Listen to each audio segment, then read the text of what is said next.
coming up and Borscht, but in the news center right now, we have Democratic strategist Abu Amara, and we also have NewsNation political contributor Denise Gitsham. To start with you guys on the farm, okay, with the president's appearance later this afternoon. We'll carry it live. I'm going to go back to some of what Libby said. On the telestrator, we have fuel costs on the farm. All right, so if you just look at any of these numbers that we've been highlighting throughout the day in our coverage and how much fuel costs are up this growing season, whether it's around the country or it's in Wisconsin for something like diesel. Look at this. Diesel drives just about everything. And this is a huge increase, 51% from before the conflict. How does the president sell a midterm kind of political message, Denise, to these farmers who generally have been supportive of him, but are certainly obviously hurting from those numbers that I just went through?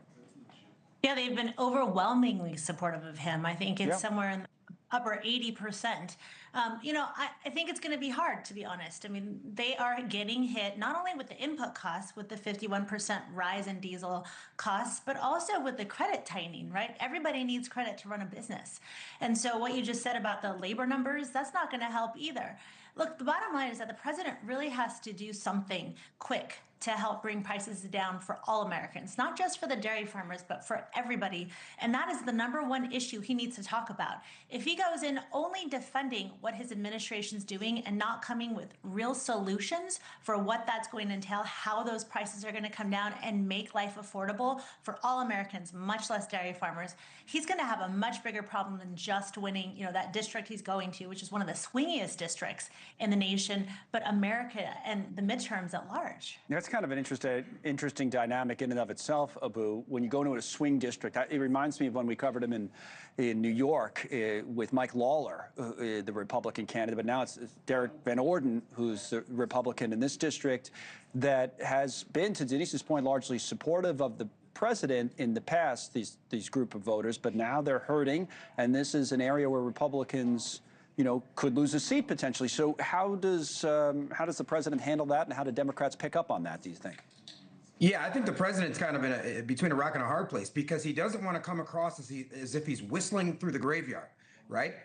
These people are struggling. I say this as someone who's born and raised in Wisconsin and knows the state and the politics. This is Western Wisconsin, where you have a combination of farmers who have export markets. You have folks who drive everywhere, so gas is something that's really impacting them. The combination of those two factors, Trump has to come across as sympathetic, but also at a time lay out clearly what he's going to do. Otherwise, those voters are going to move back to the Democratic Party. Remember, the 3rd Congressional District used to be represented by Ron Kind, a Democrat, a moderate Democrat, for about 15 years. So the backdrop politically for all of this, there's been a lot going on this week, Denise. They got the immigration bill through the Senate, which was interesting, $70+ billion.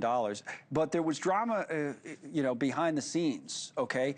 No ballroom funding, which we know, that was holding it up at first. And then they got to this anti-weaponization fund. I have a list of Republicans here on my telestrator that I'm looking at who voted to block that anti-weaponization fund. Susan Collins, of course, will talk about the Maine context throughout the show with the Graham-Plattner news. But some of these Republicans went against it. At the end of the day, there was no language put in to block it.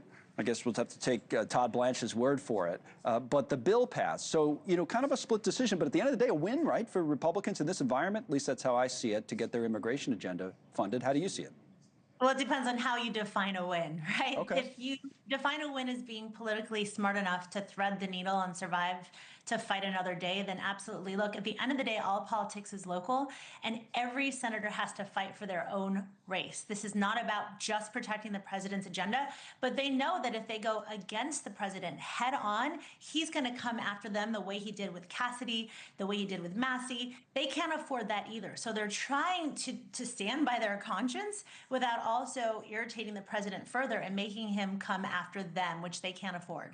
So how do you see the Democrats' response to all of that? But we've been talking all week about how the president may be losing some support within his own party. But I did bring up Susan Collins. Okay, so that Maine race for Democrats becomes more and more interesting in how they handle it. The big New York Times story about several women who dated Graham-Plattner recall what they described as unsettling behavior. One of those women is a Republican, is now ripping the Times for how they handled that story. But it's out there now, and here's Plattner speaking about it last night before we talk about it. Take a listen.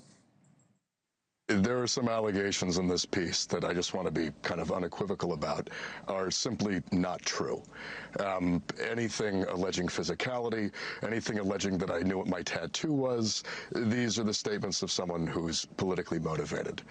There's a lot, though, adding up, Abu, for this guy. He's going to have a rally in Maine this evening. Ro Khanna is supposedly going to still be there with him, the Democratic congressman. Do you see the party actually sticking with him? Do they have any other option? And do you think Maine is a must-win for Democrats if they're going to control the Senate? Yeah, well, I think Tuesday's going to tell us a lot. Maine voters are going to decide. I think I was on your show a couple of weeks ago, and I said, once you have a Nazi tattoo on you, you kind of lose me. So I'm not going to sit here and defend that. But the party does have an opportunity in July, up until July, to potentially change the candidate. So we'll see what the voters in Maine do on Tuesday, but there's still some flexibility for the party moving forward. Because we were having a lot of talk, and conversations, Denise, about whether Republicans, with all their own political troubles, were in danger of losing the Senate. But if they hang on in Maine, hypothetically, is that still possible for the Democrats to win? It would be much tougher to go +4, right?